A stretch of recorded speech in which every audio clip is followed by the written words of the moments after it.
pendant la durée du prêt en fonction d'un indice de référence.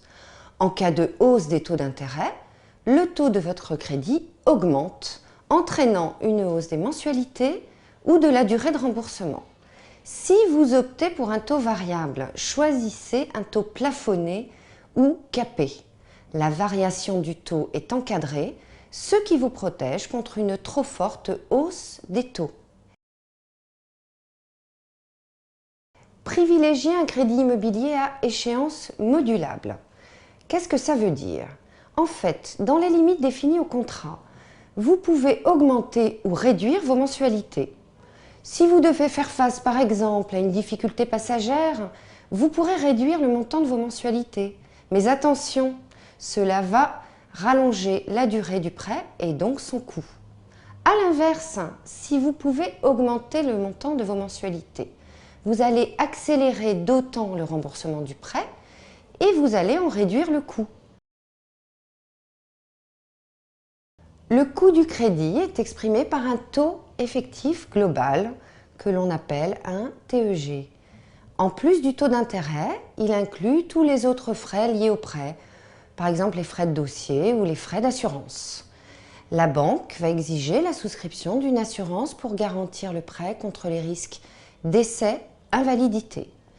Et vous pouvez souscrire en plus, à votre choix, une assurance contre le risque de perte d'emploi.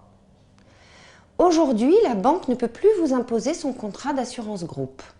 Vous pouvez donc souscrire un contrat individuel auprès de la société d'assurance de votre choix. Mais attention, cette assurance doit présenter le même niveau de garantie que celle de votre banque. Votre banque va exiger une autre garantie contre le risque de non-paiement de vos mensualités. Il peut s'agir d'une hypothèque, d'un privilège de prêteur de deniers ou encore d'une caution. Cette dernière solution est nettement moins onéreuse, mais réservée aux dossiers les moins risqués pour la banque. Lorsque votre banque vous envoie par courrier l'offre de crédit, vous disposez d'un délai minimum de 10 jours de réflexion et ce délai est incompressible. Vous pouvez renvoyer l'offre signée à partir du 11e jour à compter de la réception du dossier. Vous pouvez à tout moment rembourser par anticipation tout ou partie de votre crédit immobilier. Le contrat de prêt prévoit souvent le paiement d'une indemnité, mais vous pouvez essayer de négocier la suppression de cette clause. Cette indemnité est plafonnée à la valeur d'un semestre d'intérêt, sans pouvoir dépasser 3% du capital restant dû. La loi a prévu pourtant plusieurs cas dans lesquels cette indemnité n'est pas due.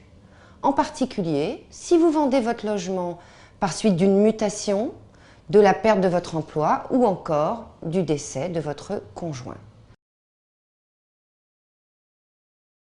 Avant d'emprunter, constituez-vous un apport personnel grâce à une épargne régulière. Avec cet apport, vous pourrez notamment payer les frais de notaire et de garantie. Plus votre apport est important, meilleur est votre dossier. Avant d'emprunter, également, évaluez avec précision votre capacité d'endettement. Selon les usages, vous ne pouvez pas emprunter plus d'un tiers de vos revenus nets, ce qui représente par exemple au plus 600 € par mois si vous gagnez 1 800 € net mensuels. Enfin, sachez que plus la durée du crédit est longue et plus son coût augmente, tout simplement car les intérêts sont calculés sur le capital restant dû. Pour en savoir plus, retrouvez-nous sur lafinancepourtous.com.